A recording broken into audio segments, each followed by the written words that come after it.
So what happens when you declaw a cat? If it's our fingers here, you cut off the last digit. You literally amputate that last the first digit. knuckle. Yeah. I have a cat. It's very normal for cats to scratch and stretch. That's They need to. Yeah, It's part of like their innate things that they do. Which means you have to have a lot of different scratching areas, you know. And some cats prefer wood. Some cats will like your rugs. Some cats like horizontal things. Some cats like vertical things. And you have to provide that and figure out what is what. Yes. And you need to understand that with cats, you may not have perfect furniture, or you have to cover it. Because you wouldn't want to dare consider declawing your cat. Yeah. Which we can talk about. No, don't do it. Not allowed. Yeah. So it's illegal in a lot of places. I wish it was illegal in Connecticut. Yeah. And I think what a lot of the general public thinks is that you just kind of take the nail out and it's not a big deal. So what happens when you declaw a cat? If it's our fingers here, you cut off the last digit. You literally amputate that last digit. The first knuckle. Yeah. So, and that affects weight bearing too, you know, where the cats are walking.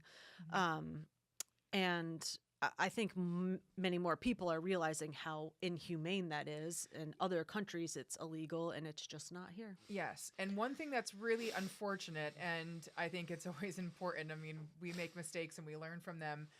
Declawing is something that we unfortunately kind of drove as a veterinary community back in the day, because people were getting house cats. They were very concerned about the appearances of their furniture.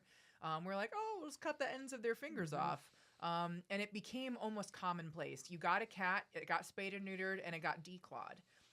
But what we didn't realize, and it was, you know, decades later. Learning from experience, When I got trained in chiropractic school or veterinary spinal manipulation techniques, my professor, I thought this was really cool. He saw, it wasn't just him, but he acknowledged this study that was finding that a lot of declawed cats were ending up in shelters. Yeah. And they were ending up in shelters because they were becoming aggressive and biting people. Yeah. Because scratching is their number one form of And people will defense. tell you that that's not, there's a whole group of people that say, with studies that say, no, that doesn't happen. Yeah. I feel being you don't know what you're talking about. I feel being a small animal veterinarian, if you have a cat that's going to go a bit crazy and want to bite, you're like, oh yeah, it's declawed.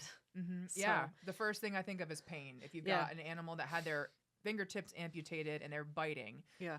Also, what was really cool at my chiropractic school is he went to some of these shelters and worked with these aggressive cats, trying to get to the bottom of what was going on. He x-rayed a bunch of declawed cats' paws. Did they have remnants? They had remnants, which means they didn't get... I will tell a story about that. Yeah, which means they didn't get the entire nail bed. It was a botched declaw. And so the fingernail was growing inside the pad, a needle of a fingernail. So every time they put pressure on that pad, the nail was stabbing them. And I had that exact case. So a cat that was a pretty aggressive cat at the vet, he didn't like being handled. He was older and he had been declawed. And typically if you're going to do a declaw, what you do is you take a scalpel blade and cut out that center that produces the nail. Now, there was a technique that people did. It was acceptable at one point. I don't even know why, where they literally would just cut it off with a nail clipper.